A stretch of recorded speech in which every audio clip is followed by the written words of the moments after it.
Okay, now students, now we will discuss about the views of Django. In earlier classes we have discussed about the new project Django, how to create the new project on Django, how to create a new app on Django, and how to start the Django, how to start the PyCharm, and how to start a new project, and how to connect the server of our project with Django. And then after we have discussed about the creating new apps or basic project in Django, and in this we have also discussed about the endpoint, URL mapping, views.py, urls.py, etc, etc. And in this class we have discussed about the views of Django. Django में views क्या कौन कौन से होते हैं? आपके syllabus में basically तीन चीज़ें हैं, व्यूज़, टेम्पलेट और मॉड्यूल्स. तो मॉडल, व्यू, टेम्पलेट, तीन चीज़ें हैं हम लोग के प्रोजेक्ट में.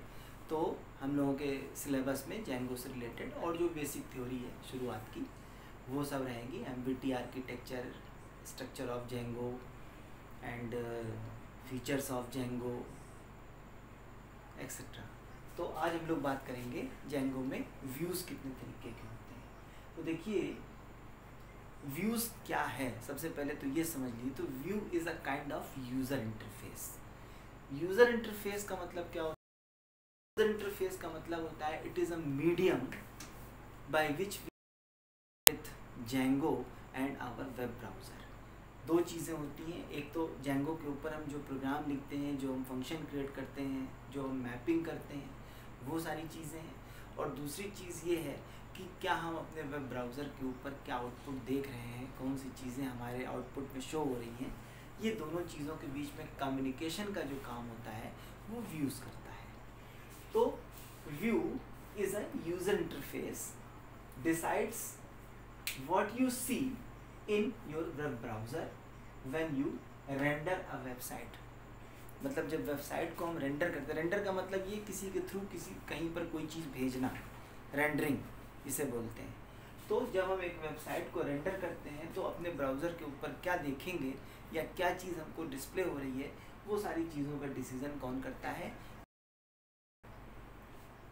It is represented by HTML, CSS, JavaScript and Jinja file. और ये व्यूज़ जो होते हैं वो तीन चार तरह से डिस्प्ले किए जाते हैं, तीन चार तरह से होते हैं. पहला है HTML फाइल हो सकती है व्यू के अंदर, जिसको कि हम रेंडर कर सकते हैं आउटपुट पर, या फिर वो एक कैस्केडिंग स्टाइल शीट हो सकती है, या फिर जावास्क्रिप्ट की फाइल हो सकती है, और या फिर जिंजा की फाइल हो. जिंजा एक सॉफ्टवेयर होता है, उसकी भी फाइल हम व्यूज़ में देख सकते हैं. अगर हम एक रिजिड टेक्नोलॉजिकल डेफिनेशन की बात करें व्यू की, तो व्यू क्या है कि view function is a Python function that takes a web request and returns a web response. मतलब वो एक वेब रिक्वेस्ट को एक्सेप्ट करता है और वेब रिस्पॉन्स को रिटर्न करता है.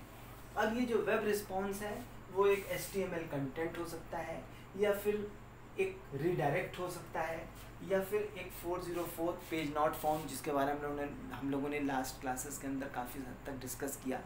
पेज नॉट फाउंड एरर आता है, एरर नंबर 404, या तो वो भी हो सकता है, उसको भी हम भेज सकते हैं एज एन आउटपुट. या फिर एक XML डॉक्यूमेंट हो सकता है, एक्सटेंसिव मार्कअप लैंग्वेज आपने 10th में पढ़ी थी, या फिर कोई इमेज हो सकती है, और या फिर वो कुछ भी हो सकता है जो कि हम एक वेब ब्राउज़र के ऊपर डिस्प्ले करा सकते हैं. अब व्यूज़ की जो प्रोसेसिंग होती है वो किस तरह से होती है? ये लॉजिकल लेआउट है व्यूज़ का. इसमें होता क्या है कि यूज़र है, तो यूज़र यहाँ पर यूज़र है.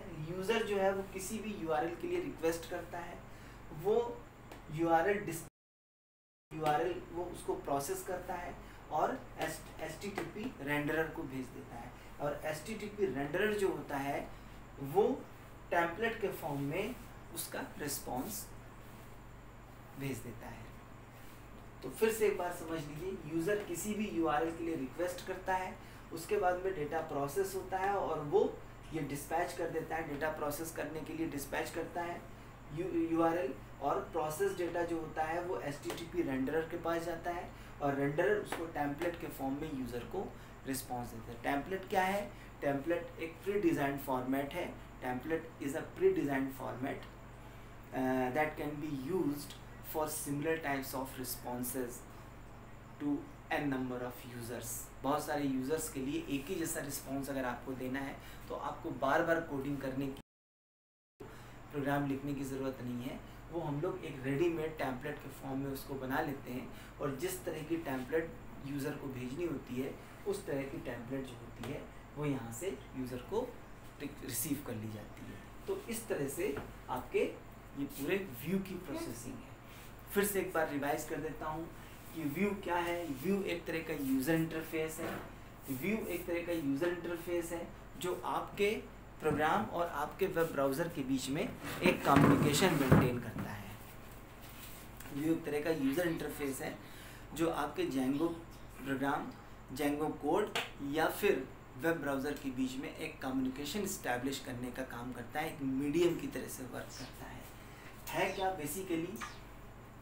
जो व्यू का रिस्पॉन्स जो है वो इसमें से किसी भी फॉर्म में रिस्पॉन्स हम लोग दे सकते हैं।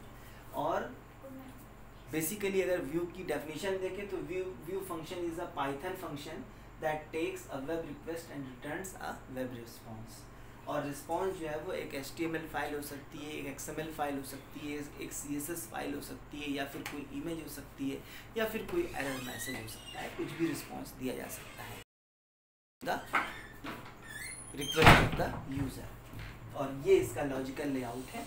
इसमें यूज़र किसी भी URL के लिए रिक्वेस्ट करता है, वो URL डिस्पैचर जो है उसको प्रोसेस करता है। प्रोसेस करने के बाद में HTTP रेंडरर जो है उसको टेम्पलेट के फॉर्म में यूज़र को रिस्पॉन्स दे देता है। ये MVT आर्किटेक्चर का एक वाइटल पार्टिसिपेंट होता है व्यू। MVT आर्किटेक्चर जो कि सॉफ्टवेयर डिज़ाइन पैटर्न है उसका एक वाइटल पार्टिसिपेंट होता है व्यू। तो ये है व्यू का एक ब्रीफिंग। हम लोग उसके बाद में आगे देखते हैं कि व्यू से रिलेटेड और क्या क्या चीज़ें आपके यूज़ में हैं।